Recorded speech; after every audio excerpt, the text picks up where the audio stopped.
Welcome to the Savvy Podcast, your go-to show for improving your listening skills while diving into fascinating conversations. Today, we're turning up the volume with Ian and Paul in a special music episode. Inspired by Desert Island Discs, they'll be sharing some of their top music recommendations to spice up your playlist. Here's a question for you. Where did Paul see his favourite live performance? Was it A, Los Angeles, B, London, or C, Valencia? Listen carefully and stick around until the end to find out. And don't forget to like, subscribe, and stay tuned for more great content. Let's get started, shall we?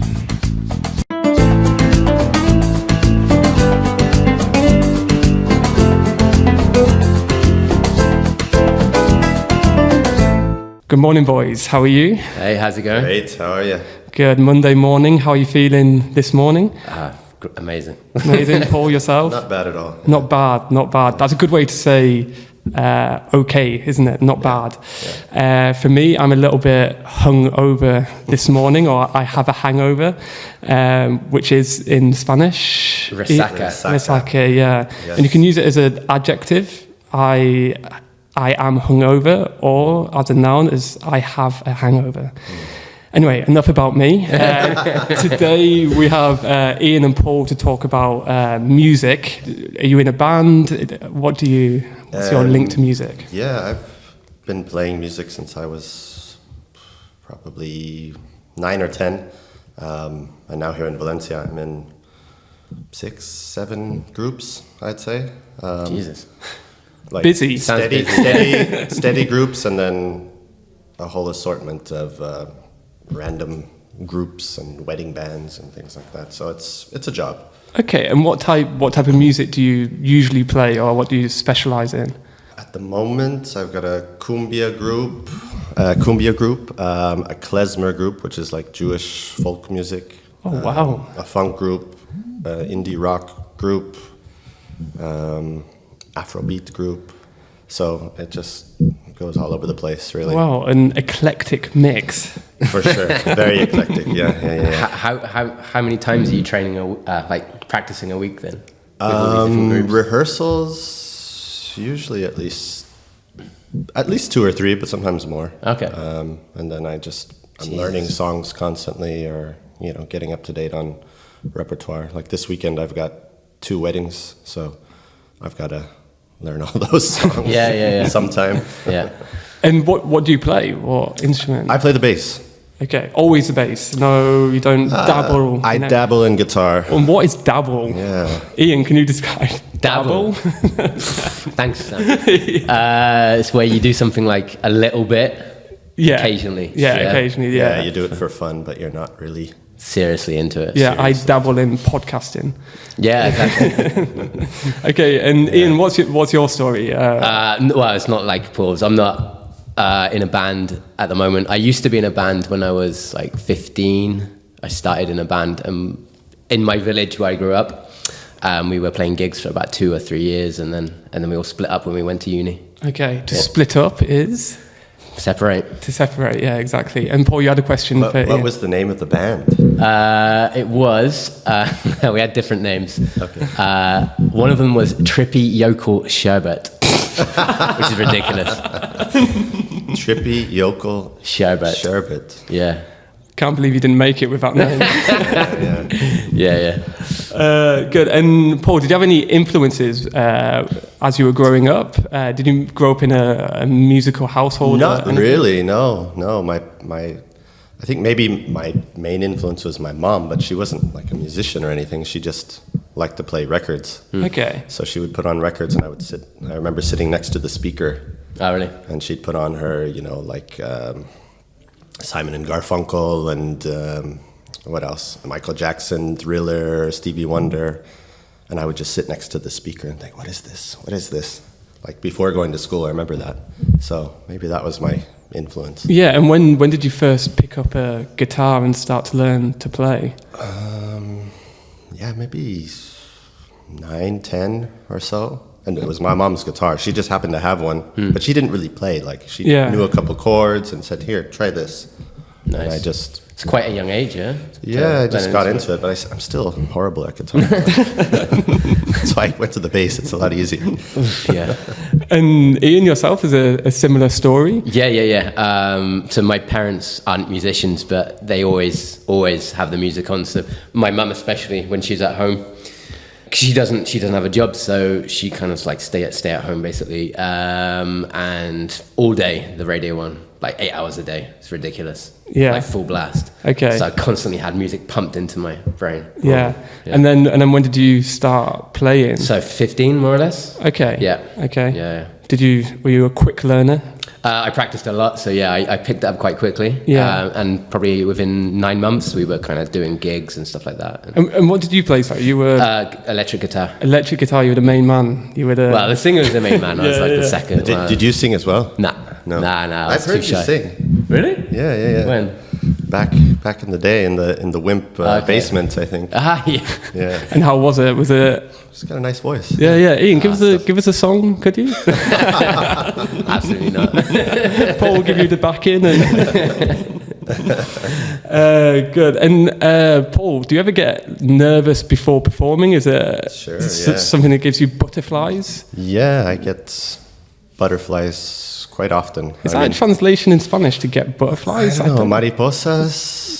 Maybe people say it when they mean like romantic butterflies, but I'm not sure if it means the same. Yeah, it means to be nervous, Yeah. and you've got a butterfly flying in your stomach. Yeah. But anyway, do you get butterflies? Sure, yeah. Like I've got this group that I just started playing in, and it's very serious and professional, and every rehearsal I'm just like, I hope I don't make make too many big mistakes or remember how the songs go, and so. Why is it that particular band is like more nervous? Than the other place?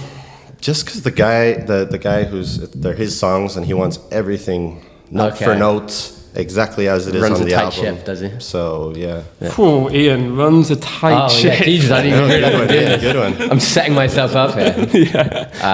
You said it. You can explain it. Runs a tight ship. Like everything's really strict and organized, and Yes, exactly. He's the captain, and I am just his sailor.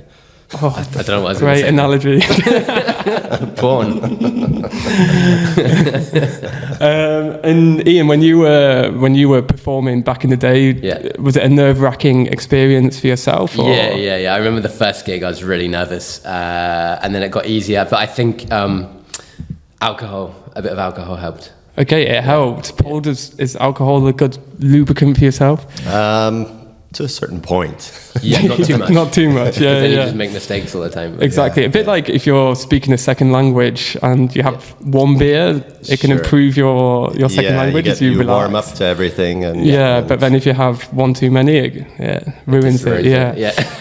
And do you think there is any link between speaking a second language and the feeling that you have when you're performing as well, that anxiety, that nerves to perform?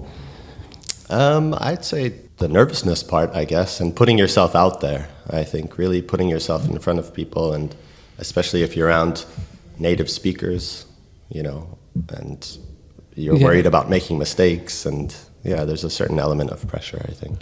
Yeah. And Ian, do you use music in different ways? Like, do you listen to different soundtrack for relaxing, for going to the gym, before you teach a class as motivation to teach a good class? Yeah, I listen to like the Rocky soundtrack every time I go into a class. Here we go. Probably. Yeah, like more energetic stuff if I'm like, I don't know, if I need a bit of motivation to like clean my house or something like that. But yeah. Perfect. And yourself, Paul, same question? When I'm on my bike sometimes, or when I'm doing exercise especially, that helps me kind of... Don't listen to music on the bike, Paul. It makes me nervous, and it's very dangerous. It can be dangerous, it can be dangerous. But exercising especially, it kind of gets you into a rhythm. Yeah, same as you. Sort of zone out a little bit. I always listen to, when I'm doing like weights and that, 90s hip-hop. Okay, I do the same thing. 90s hip-hop. That kind of thing, Wow. And I won't listen to it any other time. Tip to the students, if you want to get big, 90s hip-hop. So, Ian, could you tell me the best live performance that you've ever seen? that's very hard. So hard. So I'm just going to go to one I saw in Spain, which was quite special, which was the Gypsy Kings in Plaza España in Sevilla. Oh, wow. So, you guys know Plaza España, yeah? It's like magnificent. I've never been to Sevilla. You've seen pictures of it? Yes, yeah, I have. Yeah, They've used it in different movies. Star Wars. It's in Star Wars. It's in... What's that? It's like Borat, but he's a dictator. What's that film called? The Dictator. The Dictator, yeah. They use it in that. It's like his palace. Yeah, easy enough. Good title. Yeah. So I saw Gypsy Kings there, and it was all lit up at night time. It was, amazing. Oh, sounds beautiful. Yeah, and Paul, sorry, I'm not going to do them simultaneous. Your best live performance that you've seen? I think maybe Santana. Or no, Rage Against the Machine. Oh, I saw those. Rage Against the Machine, year 2000. Where was it? Los Angeles Forum. And the place was just... I thought the place was just going to explode. Like it was bouncing. The whole building was shaking, and amazing. People were going crazy, and so much power and energy. Yeah, it was fantastic. Yeah. And that's your experience as a watcher, a listener, a watcher of music. How about performing? Where's the best place that you've played? The best audience that you've had? Best wedding? Best wedding. No, I don't want to talk about weddings. 2 or 3 years ago, I played at an event called Plan B Fallas, which was with the Cumbia group. I was there. I was in the crowd, mate. Yeah. And there were... I mean, I did it last year with a couple of groups, but that previous year, it was just... There were tons of people, and the response was so good, and it was just like it made me feel super proud and warm inside. Yeah. It's a great fire, that actually. They always have really good acts on. And sure. Yeah. And it's a nice location as well. It must be, the streets. It's a nice area. Yeah, and it's sort of not your typical verbena. It's more alternative, original music normally. Yeah. And they let people in as well. Like I watched you there, and and I saw you last year, so not the best. I wasn't the best crowd ever, unfortunately. Last year was good though. I was trying. And Ian, have you got any recommendations of places to watch music in Valencia? In Valencia, I saw a band, and Paul was there as well, called the Cat Empire in Viveros. Yeah, so that was cool because you're in a park and you're surrounded by. It's a beautiful park as well. And it's summertime. It's just really nice. Yeah. What about you, Sam? I don't really like music. Okay. I hate music, actually. I've hated this conversation. That's the devil. The devil's work.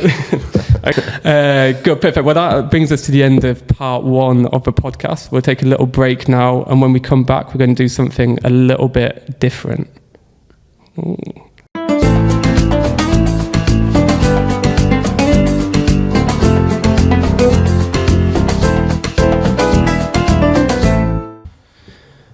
Welcome back to the second half of our music podcast. Now we are going to do something a little bit like Desert Island Discs. This is a popular radio show in the UK where celebrities, Paul and Ian, pick their favourite songs that they would take to a desert island if they were stuck on a desert island for the rest of their lives. So Paul and Ian are going to recommend a artist, a song and an album that they would take to their island.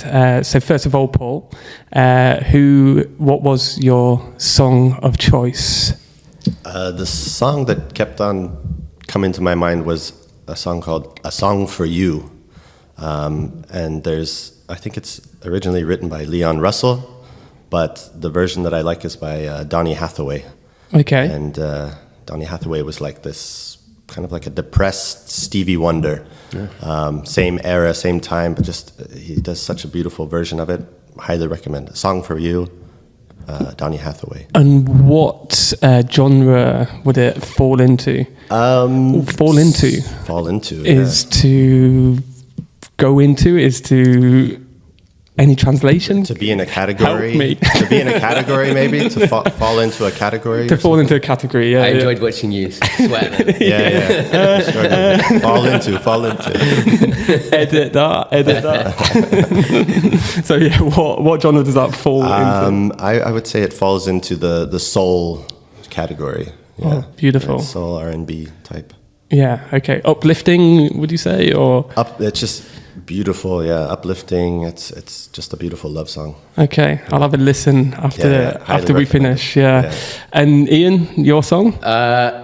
It's so hard for me to choose, but There's a lot of good songs in the world. good songs. Is it one of your own?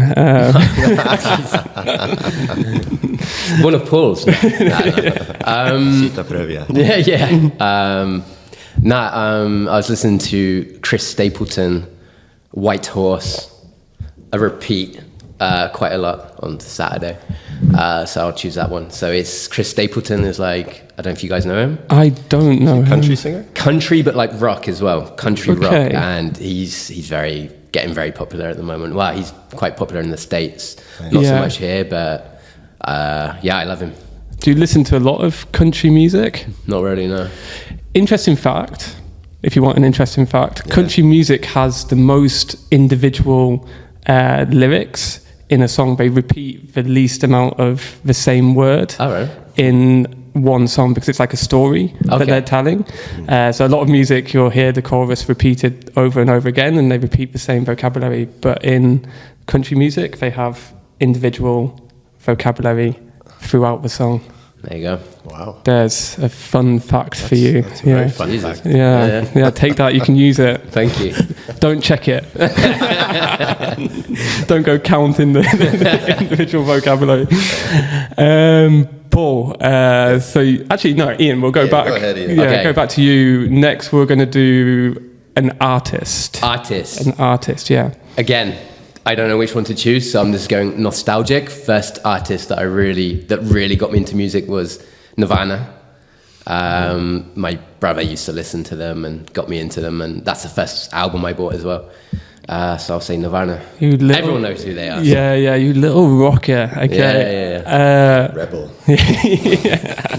In your little village in England.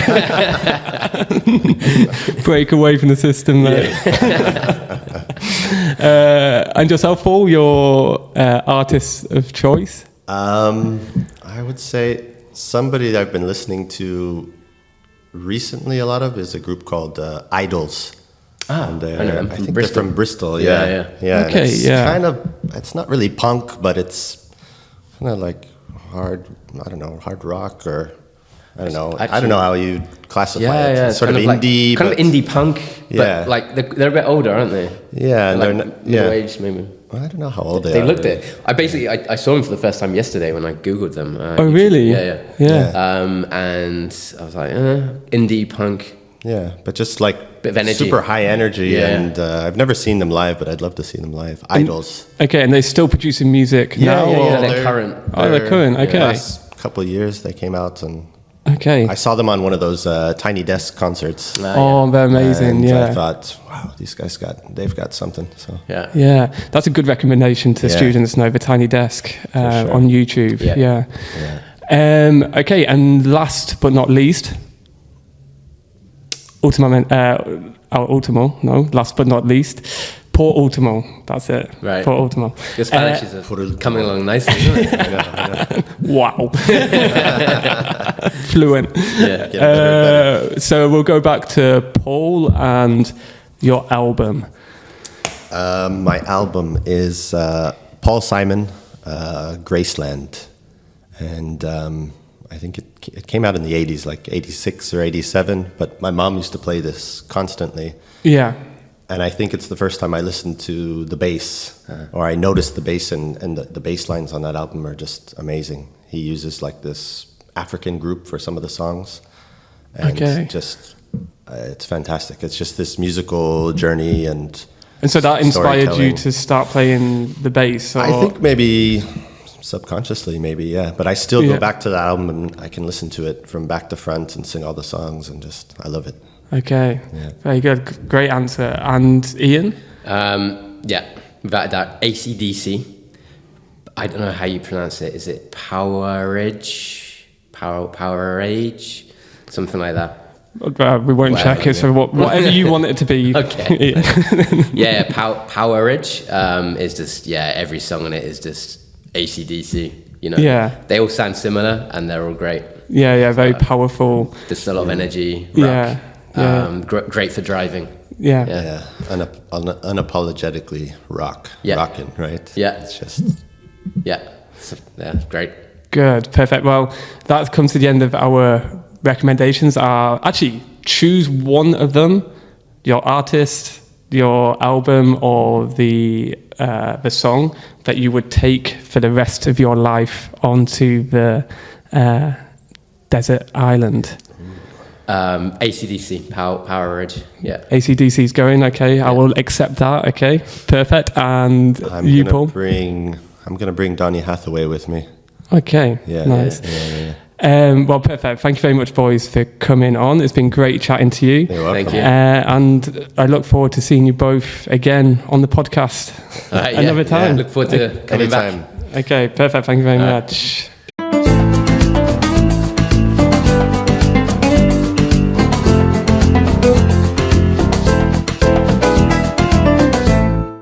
And that's a wrap for this episode of the Savvy Podcast. We hope you enjoyed our Desert Island Discs inspired segment and discovered some great new music to add to your playlist.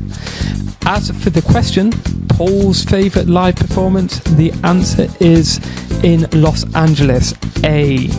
We also picked up some useful vocabulary, to dabble in something, to run a tight ship, and last but not least, thanks for tuning in. Don't forget to like, subscribe, and share the podcast with your friends. See you next time. Thank you.